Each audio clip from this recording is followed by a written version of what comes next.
envolvido em trânsito com a corte, e no caso específico do Vilarte, ele tem posicionamentos públicos criticando o que aconteceu no 8 de janeiro, ou seja, na contramão do que falam os bolsonaristas quando eles vão descrever o que aconteceu naquele dia do atentado às instituições, aos três poderes. Ele já disse que, de fato, o 8 de janeiro não foi um domingo no parque, usando até uma expressão muito dita pelo ministro Gilmar Mendes, o decano da corte, faz muitos elogios ao Supremo. Estou muito curiosa para saber como os bolsonaristas vão tratar e vão reagir a essa provável contratação do Vilarte. A informação que eu tenho é que ele está analisando e está estudando o caso. Mas essa informação do dia, Otávio, então, que ele deve integrar. Isso é uma das deformações da democracia brasileira, porque o direito é o mesmo para a primeira instância, segunda instância e tribunais superiores. Então, independe de um advogado ter trânsito ou não perante uma corte. O que deve ser julgado são as provas, se as provas são suficientes ou não para condenar alguém, e os ministros devem julgar livremente, sem nenhum tipo de camaradagem ou influência do advogado. Quer dizer, o advogado tem que fazer a parte técnica. Então, mas a gente naturalizou isso, né? Advogado que tem trânsito aqui, que é melhor porque conhece os ministros. E se eu fosse ministro do Supremo, eu ficaria bem ofendido com essa categoria de advogados que tem trânsito no Supremo, porque parece que eles julgam de acordo com o lobby e não de acordo com a lei. Eu tenho um meme aqui muito bom que é assim, eu não estou discordando de você, só penso completamente diferente. Mas não é isso. Não, tô brincando. Mas eu tento concordar mais com a Flávia, porque eu acho que, primeiro, que são estratégias diferentes, mas que elas conversam em algum momento, porque Braga Neto tem uma chance, quer dizer, o Cid está mentindo, essa delação nunca aconteceu, e Bolsonaro, como eu já contei aqui algumas vezes, a gente já viu pela defesa, eu aponto porque o Paulo da Cunha Bueno estava sentado aqui.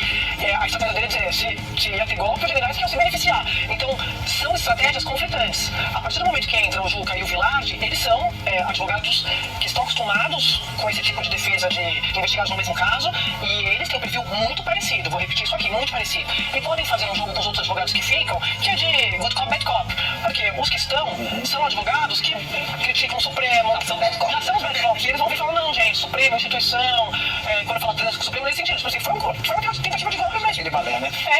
Exatamente. Geografia, eu vou lembrar Você vai mudar de opinião, será? Eu vou modular.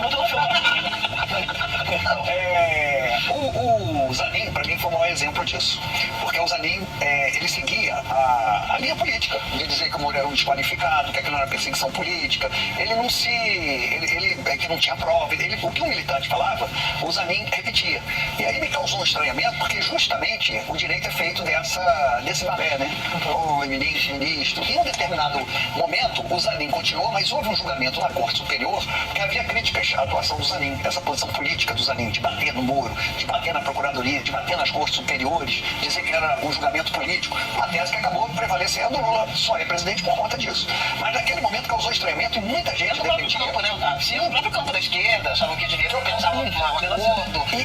E aí ele coloca um outro, foi o Sepúlveda que participou de um determinado momento, de um julgamento específico, e ele chega lá e fala, ministro, eu li o seu livro, eu bebi da sua sabedoria. Aí o outro ministro, que topete bonito. Ele fazia que vocês estão dizendo, é o balé da corte. Fez uma defesa mais, digamos assim, que a gente está acostumado a ver, de respeito à corte, né? E não de contestação ao julgamento. Agora, no caso do Lula deu certo. Mas peraí, discordo. Porque no caso do Lula, o Zanin foi o único que estava na defesa, que na verdade era contra aderir a qualquer tipo de estratégia de defesa que não fosse brigar para provar que o Lula não tinha feito o que ele estava sendo acusado de fazer. Muitas pessoas no entorno, muitos advogados, uma turma grande do Prerrogativos, aquele grupo de advogados que apoia o Lula, defendendo que ele participa da delação premiada, ou que ele é delação premiada, assim, confessar alguma coisa e tal. E o Zanin falando, nem pensar, nós vamos provar aqui por A mais B. Então, assim, o Zanin conseguiu isolar essas vozes e ficou sozinho ali na defesa. E muita gente conta isso desde o PT, que achava que o Lula tinha que partir para um acordo, isso que a Flávia falou. E o Zanin não tinha estatura para defendê-lo perante o STF. Muita gente dizia isso. E foi quem tirou ele da... Não criou a figura do amigo da corte. Que tanto Bolsonaro como... E esses advogados não são amigos da corte não, tá? Nem o Juca, nem o Vilarte.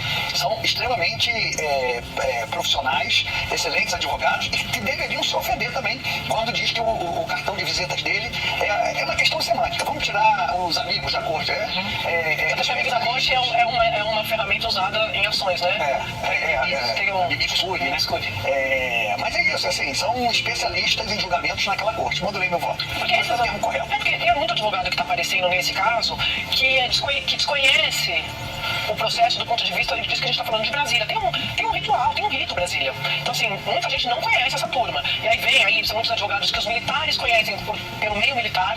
E adota uma estratégia, aí é minha opinião, política. Só que é um caso jurídico. Então acho que é mais nesse sentido, Guedinho. Por isso que eu falei que eu discordo, porque eu acho que eles estão querendo, não no caso do Bolsonaro, como eu disse aqui, porque o Bueno tem um perfil técnico, diferentemente dos outros advogados que a gente já ouviu, já, enfim, que fazem uma defesa política, partindo para esse enfrentamento. Não foi golpe, não sei o que. O que eles estavam vendo na televisão naquele dia 8 de janeiro? Que aquele é um atentado de golpe. Você pode negar a autoria. Eles estão se rendendo à legalidade da investigação. E a tese até agora é de que a investigação conduzida pelo ministro Alexandre de Moraes é espúria e se assemelha muito ao processo da Lava Jato. Aí é o ponto. Os atuais, né? Sim. E os novos. Qual é a principal tese? De que o inquérito não poderia ser conduzido pelo Alexandre de Moraes, porque o inquérito começou de uma forma espúria para investigar outro ponto, muito demorado, o inquérito foi se transformando. Alega que o Alexandre de Moraes é suspeito porque seria vítima de um atentado, então não pode julgar quem queria matá-lo. Suspeição, mesma coisa do Moro. Enfim, eu até usei a frase lavajatização, que eles estavam transformando essa investigação em lavajatização. O que vocês estão contando agora é que é uma mudança na linha de defesa provável e aceitação da lisura, tanto da investigação quanto do eu falei que processo. Você estava na praia esses dias, merecido descanso, porque você já tinha... Eu estava ligado. Não, você estava... De coração. Flávia também, de coração, mas daqui Valdir, né, Valdir? Aqui eu falei, a estratégia agora dos advogados é de empurrar a responsabilidade. Toma que esse golpe é teu. É isso que é. Se a gente pudesse resumir assim, esse golpe... Ninguém mais está negando que havia uma tentativa de golpe. Eles dizem assim, se teve isso mesmo, que a investigação está mostrando... Estava no plano mental. Não fomos nós, foi fulano. Foi ciclano, entendeu? Vai jogar, sabe? Vai jogar na bola. Eu vou ler daqui a pouquinho aqui uma fonte que está escrevendo sobre o amigo da corte, que a gente está comentando. Tá todo mundo assistindo o programa, eu não consigo nem organizar esse dado aqui. Concordando comigo ou discordando? Não sei, vou descobrir já essa fonte. Discordando? Essa fonte jurídica. Deixa pra lá. De vocês dois. Não, mas deixa eu O Joel tá rindo, eu acho que o Joel vai concordar. Vai jogar a bola aí. Pro meu amigo Joel, e lembrando aqui também que eu já contei no Estúdio I que tem muita gente no Supremo achando que esses advogados vão acabar usando parte da estratégia que Lula usou na Lava Jato. Inclusive recorrer a instâncias internacionais. Porque o Bolsonaro está apelando, como tem que fazer, porque tem que se defender, obviamente é o direito dele, inclusive acreditando que por Trump ter sido eleito, a partir do dia 20 de janeiro, quando o Trump tomar posse, a vida de Bolsonaro pode melhorar. Tem que saber se Trump vai ter essa energia para se empenhar no caso de Bolsonaro, tanta coisa vai acontecer, mas é uma esperança e tá, é legítima. João, boa tarde para você. Olá a todos, boa tarde, feliz 2025 para todos nós, para todo mundo que está assistindo. Pois é, são tantas estratégias, né? O Guedes estava mencionando uma possível, né? Que é o questionamento do próprio inquérito que está por trás aí da possível acusação ao Bolsonaro, né? Esse me parece que é um caminho que já está muito claro que não vai prosperar juridicamente, né? O Supremo, em todas as ocasiões que pôde, referendou tudo que o inquérito fazia, a própria posição do Alexandre de Moraes, então nesse ponto acho muito difícil ele conseguir algo. Agora, o que eu reparo também é a defesa dele consegue levantar alguns pontos técnicos que ainda não estão devidamente respondidos, pelo menos no que diz respeito às evidências que nós, do debate público, temos acesso. Talvez haja outras que vão contar uma história muito diferente. Mas pelo que já saiu do inquérito da Polícia Federal, de todas as delações do que saiu até agora, do Mauro Cid, pelo menos, tem alguns buracos aí que dizem o seguinte, olha, tem gente muito incriminada nessa história de tentativa de golpe. Por exemplo, o general Braga Neto, por exemplo, o Mário Fernandes, uma série de militares ali, estão totalmente embrenhados, inclusive nas partes mais sórdidas desse esquema todo, né? Porque chegaram a planejar sequestro e possivelmente assassinato de ex-presidente, de ministro do Supremo, do Alexandre de Moraes, presidente do TSE na época. Enfim, essa parte mais sórdida toda, isso existiu. E a essa altura negar que essas conversas, que esses planos impressos, inclusive, tenham existido, beira assim a insanidade. É claro que existiu. Mas a pergunta é, Bolsonaro sabia disso tudo? E no primeiro momento parece quase ridículo, né? Levantar esse mas como? Era o golpe dado em favor dele, como é que ele não ia saber? Mas olha, você vai ter que mostrar uma linha direta ali. Por quê? Porque o que a defesa argumentou, né? Inclusive em entrevista aqui pra gente, que o Bolsonaro discutiu uma parte disso tudo, que era aquela minuta de um possível decreto de estado de sítio, né? E que ele chegou a sondar isso com militares para ver se podia ou não, né? A meu ver já é algo gravíssimo, mas argumenta a defesa, nisso em si não haveria crime nenhum ainda.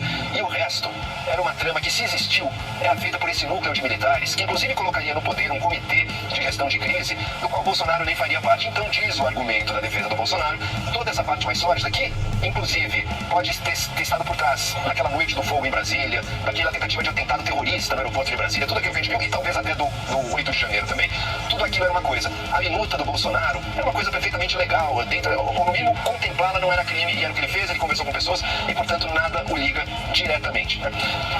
pode ainda soar absurda essa tese, mas é importante que ela seja trazida, seja defendida, porque justamente para condenar alguém criminalmente no nosso país é preciso ter provas, sabe? Por mais que uma narrativa, uma explicação dos fatos faça sentido, você precisa ter as provas que mostrem, que documentem cada um daqueles passos, cada uma daquelas ligações, né? E isso, realmente, a acusação do Bolsonaro vai ter que ir atrás. Agora, eu reparo uma coisa também.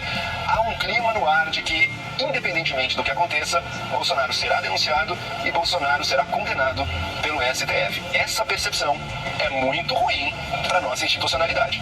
Isso não pode ser o caso. A própria justiça, espero eu, ver uma justiça que julgue assim, na letra da lei, a acusação contra o Bolsonaro, e não que seja possível colocá-la como tomando um partido, como estando contra o Bolsonaro, porque afinal de contas o Bolsonaro, enquanto presidente, atacou tantas vezes o STF, é óbvio que atacou, mas mesmo assim, por parte do STF, espero que a gente veja o mais estrito legalismo nesse caso todo.